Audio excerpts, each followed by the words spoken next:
जिस बेटी ने अपनी किडनी देकर पिता को नई जिंदगी दी, आज उसी बेटी को परिवार से क्या मिला? गंदी किडनी का ताना, करोड़ों रुपए लेकर टिकट खरीदने का आरोप और एक चप्पल जो उस पर उठाई गई। लालू परिवार में मची महाभारत का वो सच जो सुनकर आपके होश उड़ जाएंगे। नमस्कार, मैं हूं सिद्धार्थ प्रकाश और आज हम बिहार की राजनीति के सबसे बड़े परिवार में मचे उस भूचाल की बात करेंगे जिसने पूरे देश को हैरान कर दिया है। यह कहानी सिर्फ एक राजनैतिक कलह की नहीं है, बल्कि एक बेटी के त्याग, अपमान और उसके टूटे हुए दिल की है। लालू प्रसाद यादव की बेटी रोहिणी आचार्य, जिन्होंने 2022 में अपने पिता को अपनी एक किडनी दान दी थी, आज उन्होंने न सिर्फ राजनीति छोड़ दी है बल्कि अपने ही परिवार से सारे रिश्ते भी तोड़ लिए हैं। और वजह है वो सनसनीखेज आरोप जो उन्होंने अपने ही परिवार पर लगाए हैं। कल रात सिंगापुर रवाना होने से पहले रोहिणी ने एक के बाद एक दो इमोशनल पोस्ट किए, जिसने यादव परिवार के अंदर चल रही जंग को सड़क पर ला दिया। अपने पहले पोस्ट में रोहिणी ने जो लिखा वो किसी भी बेटी के लिए एक बुरे सपने जैसा है। उन्होंने लिखा, और मैं उनके ही शब्द कोट कर रहा हूं, कल मुझे गालियों के साथ बोला गया कि मैं गंदी हूं और मैंने अपने पिता को अपनी गंदी किडनी लगवा दी, करोड़ों रुपए लिए, टिकट लिया, तब लगवाई गंदी किडनी। अब सोचिए, जिस त्याग की पूरे देश ने सराहना की, उसे आज गंदा बताया जा रहा है। रोहिणी का दर्द यहीं नहीं रुका। उन्होंने आगे लिखा कि पिता को किडनी देना उनकी जिंदगी का सबसे बड़ा पाप बन गया।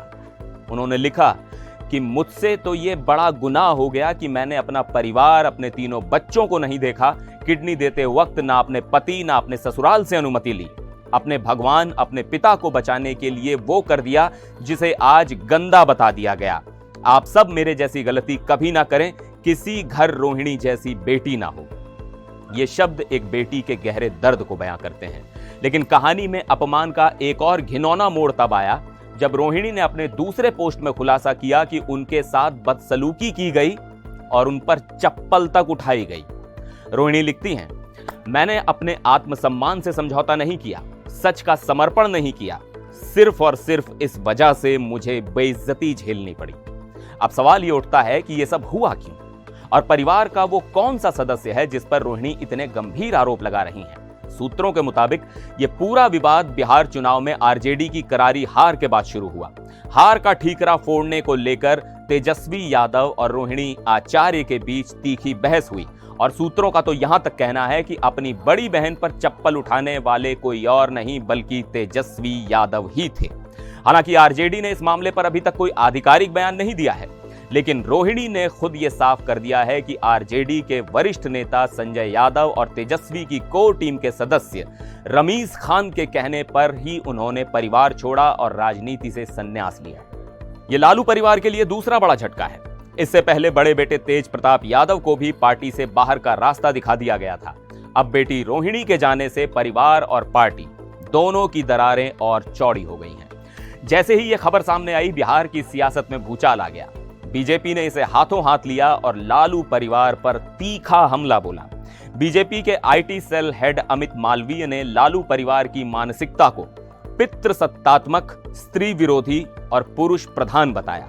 उन्होंने कहा कि लालू यादव ने बेटी के सम्मान से ज्यादा बेटे तेजस्वी को तरजीह दी। वहीं बिहार के डिप्टी सीएम विजय सिन्हा ने तंज कसते हुए कहा कि जो लोग अपना परिवार नहीं संभाल सकते वो बिहार क्या चलाएंगे। लेकिन इस सियासी घमासान के बीच बीजेपी के सहयोगी और केंद्रीय मंत्री चिराग पासवान का बयान थोड़ा अलग था। उन्होंने इसे परिवार का निजी मामला बताते हुए कहा कि वो लालू जी के सभी बच्चों को अपना भाई बहन मानते हैं और प्रार्थना करते हैं कि यह पारिवारिक विवाद जल्द से जल्द सुलझ जाए। एक बेटी जिसने अपने पिता के लिए अपनी जान दांव पर लगा दी, आज वो खुद को अनाथ बता रही है। एक बहन जिसने भाई के लिए चुनाव में जी जान लगा दी, आज उसी भाई पर गंभीर आरोप लगा रही है। यह मामला सिर्फ एक परिवार के झगड़े का नहीं है, यह आरजेडी के भविष्य, तेजस्वी यादव के नेतृत्व और बिहार की राजनीति पर गहरे सवाल खड़े करता है। क्या लालू प्रसाद यादव इस टूटते हुए परिवार को बचा पाएंगे?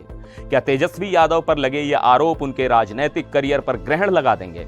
इन सवालों के जवाब तो वक्त ही देगा, लेकिन रोहिणी आचार्य के आंसुओं ने लालू परिवार की चमक धमक के पीछे छिपे एक स्याह सच को जरूर उजागर किया है। इस पूरे मामले पर आपकी क्या राय है? हमें कमेंट सेक्शन में जरूर बताइएगा। फिर मिलेंगे एक और वीडियो में। देश और दुनिया की दूसरी खबरों के लिए देखते रहिए एनडीटीवी इंडिया।